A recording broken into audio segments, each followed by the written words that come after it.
धीरे मन पर भी प्रभाव पड़ने लगता है। आप देखो कुछ दिन मौन, जैसे आप तो बोलने की जैसे तो एक उदासी छा जाएगी। अब बोल सकते नहीं तो फिर एकांत का मन करेगा कि हम किसी से मिले ना, किसी से जुले ना। पर जैसे जिसका व्यापार है या नौकरी है या अन्य साधनों में रत है और साधनरत है, तो मतलब विचार मौन रहना चाहिए।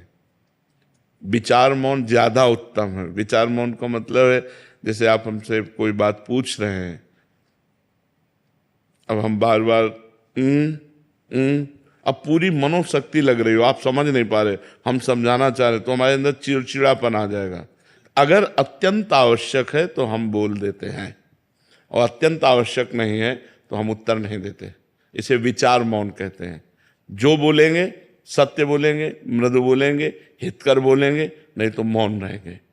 साधक जो गृहस्थी में है उसे जड़ मौन ना लेकर विचार मौन उत्तम रहेगा, क्योंकि परिवार है, गृह कार्य है। अच्छा, संत वेश में क्या है कि अब हम आज से नहीं बोलना चाहते, तुम्हारे ऊपर किसी का अधिकार नहीं, आप हमें नहीं बुलवा सकते। लेकिन गृहस्थी में बहुत सी ऐसी बातें हैं जिनमें आपको बोलना ही पड़ेगा, तो उसमें विचार मौन ज्यादा उत्तम है, जड़ मौन ठीक नहीं है। तो विचार मौन के द्वारा भी वही गति प्राप्त की जा सकती है। वाणी का सद्व्यवहार परमार्थ को पुष्ट करता है, या वाणी का मौन, दोनों पुष्ट करते हैं।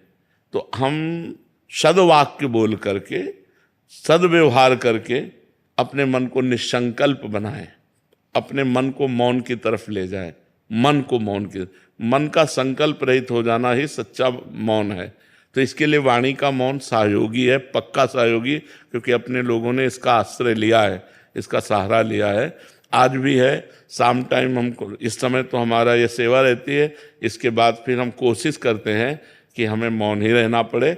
इशारे से बात कर ली, जैसे कोई बात है कि आप अगर बहुत बोलना हुआ तो 2 शब्दों में बोल दिया, यानी शांत अपने सुमिरन चिंतन में। तो ऐसा है, व्यवहाररत उपासक को विचार मौन रहना चाहिए।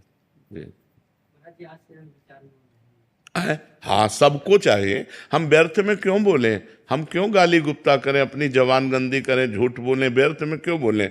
बहुत गंभीर रहना चाहिए, शांत रहना चाहिए। उसकी बात सुनी, अगर बोलने लायक है तो उत्तर दिया, नहीं तो मौन है, हमें क्या मतलब, चल दिया। अगर मान लो आपसे कोई पूछ रहा है, आपसे ही डायरेक्ट पूछ रहा है, कोई बात पूछ रहा है, आपको लग रहा है उत्तर देना ठीक नहीं, नजर नीचे की, चल दिया। वो आदमी जो समझे, पागल समझे, अभिमानी समझे, जो समझे वो समझा करे। आप तो प्रपंच रहित हैं, और जो साधक है वो समझ जाएगा, बड़ा प्रवीण साधक है, अपने आप को कैसे बचाता है, देखो मौन होकर बचा लिया। शांत बिल्कुल बहुत जरूरी है।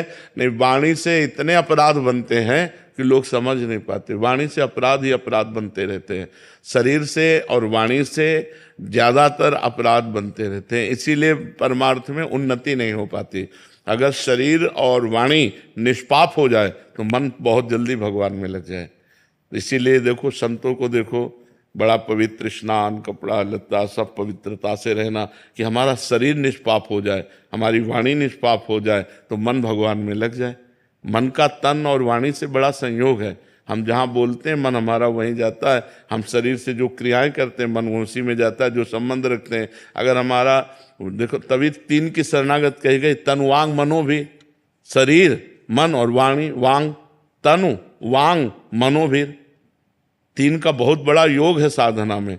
तो हम शरीर को पवित्र रखें, वाणी को कम बोलने का अभ्यास रखें, दूसरे को ज्यादा बोलने दें, अपने बहुत सोच समझ के उत्तर दें, और भगवान का नाम स्मरण करें।